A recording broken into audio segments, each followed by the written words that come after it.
નમસ્કાર મિત્રો, વિડીયોમાં તમારું સ્વાગત છે। જી હા મિત્રો, અત્યારે હાલ મોટા અને મહત્વના સમાચાર સામે આવી રહ્યા છે। તો મિત્રો, સમાચારમાં વાત કરીએ તો હાલ સુરતમાં કાળજુ ફાડી નાખે તેવી ઘટના સામે આવી છે। છેલ્લા 24 કલાકમાં સુરતમાં હત્યાના 4 બનાવો બન્યા છે।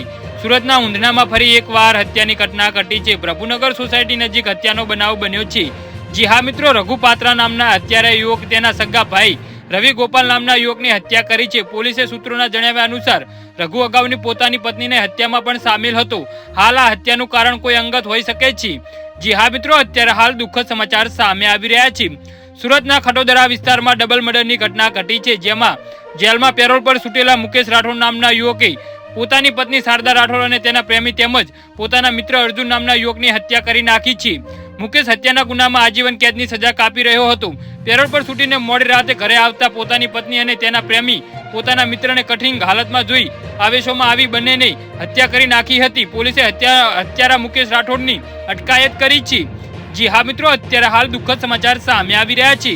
ઊંધના વિસ્તારમાં પતિએ જ પત્નીની હત્યા કરી નાખી છે। પોલીસ હત્યારા પત્નીની અટકાયત કરી ઊંધના વિસ્તાર સ્થિત લક્ષ્મી નારાયણ ઇન્ડસ્ટ્રીના એક પતિએ તીક્ષ્ણ હત્યાના ઘા ઝીકી પત્નીને પતાવી દીધી હતી। જી હા મિત્રો, તો આના વિશે તમારું શું કહેવું છે તો નીચે અમારી કમેન્ટ બોક્સમાં જરૂરથી જણાવજો અને અમારી યુટ્યુબ ચેનલને સબસ્ક્રાઇબ કરવાનું ભૂલતા નહીં। વિડીયો પૂરો જોવા બદલ તમારો ખૂબ ખૂબ આભાર।